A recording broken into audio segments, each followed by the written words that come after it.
आज अधिवेशनाचा पहिला दिवस आहे आणि महाराष्ट्रातील विविध विषयावर विरोधक आता सरकारला घेरण्याच्या तयारीत आहेत। दरम्यान मराठवाड्यातील एक आग्रही महिला आमदार मेघना बोर्डीकर ताई आपल्यासोबत आहेत। काय सांगणार, एकूण हाऊसची सुरुवात झालेली आहे, कोणते मुद्दे प्रामुख्याने चर्चिले जाणार आहेत आणि त्या संदर्भात आपण कोणत्या गोष्टीवर प्रामुख्याने मराठवाड्यातल्या कोणत्या गोष्टीवर आग्रही आहेत? आज पहिला दिवस होता आणि मराठवाड्यामध्ये खरं ओला दुष्काळाचं सावट अवकाळी पावसामुळे आलेलं आहे। पण हे सरकार संवेदनशील सरकार आहे आणि सरकारने शेतकऱ्यांच्या ह्या ओल्या दुष्काळाची भरपाई मदत देणं चालू केलेलं आहे। पंचनामे झालेले आहेत आणि ह्याआधी 25% अग्रिम मिळालेलं आहे। त्यामुळे शेतकरी समाधानी आहे, महाराष्ट्रातील जनता समाधानी आहे आणि जे करतं त्याच्याकडूनच अपेक्षा असतात। आत्तासुद्धा ह्या 2-3 दिवसामध्ये पण अतिवृष्टी झाल्यामुळे काही नुकसान झालेलं आहे, पण आम्हाला खात्री आहे की सरकार शिंदे फडणवीस पवार सरकार शेतकऱ्यांना वाऱ्यावर सोडणार नाही। निश्चितच मदत शेतकऱ्यांना मिळेल। दुसरा मुद्दा मराठा आरक्षणाचा असणार आहे आणि त्यातसुद्धा ते न्यायालयीन प्रक्रिया असल्यामुळे पण सकारात्मक जे काही सरकारकडनं पावलं उचलायला लागतील ते सरकार उचलत आहे आणि मराठा समाजाला पण न्याय देण्याचं काम सरकार करत आहे। OBCंना सुद्धा न्याय देण्याचं काम सरकार करत आहे। वृष्टी झाली नंतर जो अवकाळी पाऊस झाला त्याच्यामुळे शेतकऱ्यांचं मोठ्या प्रमाणात नुकसान झालं। सुरुवातीला खरीपाचं आणि नंतर रब्बीचं असं दोन्ही याचं नुकसान झाल्यामुळे शेतकरी मोठ्या अडचणीत सापडला आहे। त्या दृष्टिकोनातून अद्यापही जी मदत आहे ती भरीव मदत अद्यापही शेतकऱ्यांना नाही भेटला असा आरोप होतोय, काय सांगणार? तो आरोप खोटा आहे, कारण की शेतकऱ्यांच्या खात्यामध्ये पैसे जमा झालेले आहेत। 25% अग्रिमसुद्धा, म्हणजे पहिले कोरडा दुष्काळ पडला होता आणि आता ओला दुष्काळ, त्यामुळे शेतकरी समाधानी आहे। विरोधकांना कुठलेच मुद्दे नाही आहेत, मग काहीतरी शेतकरी पाऊस असं म्हणणं हे म्हणजे अत्यंत चुकीचं आहे, खोटारडेपणाचं आहे। आणि जो शेतकरी ज्यांनी म्हणजे जो भोगतोय त्याला माहिती आहे की सरकारचं काम करत आहे, त्यामुळे शेतकरी समाधानी आहे। आपण ज्या मतदारसंघातून येतात तो म्हणजे मराठवाड्यातला परभणी जिल्ह्यातील आपला मतदारसंघ आहे। दरम्यान सिंचनाचा अनुशेष, प्रामुख्याने मराठवाड्यातील सिंचनाचा अनुशेष अद्यापही भरून निघाला नाही। त्या पद्धतीच्या भरीव उपाययोजना ज्या पद्धतीनं व्हायला पाहिजे होत्या त्या झाल्या नाही, ज्या पश्चिम महाराष्ट्राच्या तुलनेत झाल्या नाहीत। त्या संदर्भात काही आपण विषय मांडणार आहेत का?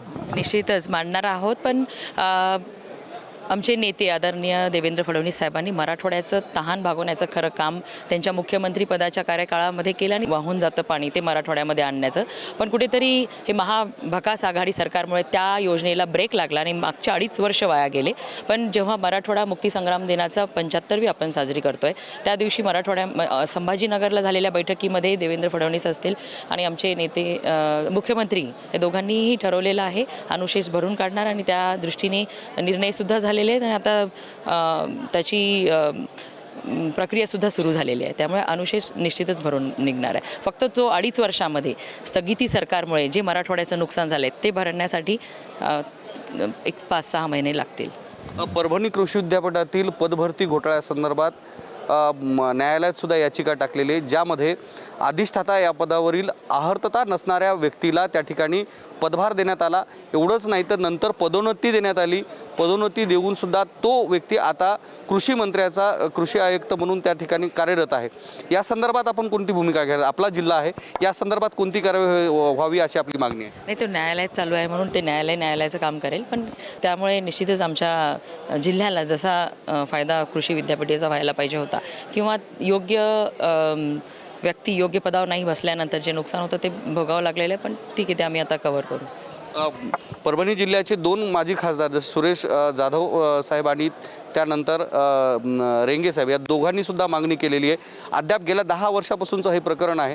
संबंधित जो बोगस भरतीमधून पदोन्नती झालेला अधिकारी आता तो थेट कृषी मंत्र्याचा सहाय्यक झालेला आहे। याविषयी आपल्याला काय वाटतं? अशा गोष्टी व्हायला होत आहेत, त्याविषयी आपल्याला काय वाटतं? नाही, हे चुकीचंच आहे आणि 10 वर्ष एवढा वेळ लागायलाच नको होता आणि कृषी मंत्र्यांना ह्याबाबत सूचना केलेली आहे, पण त्याच्यावर निर्णय घेतील कृषी मंत्री।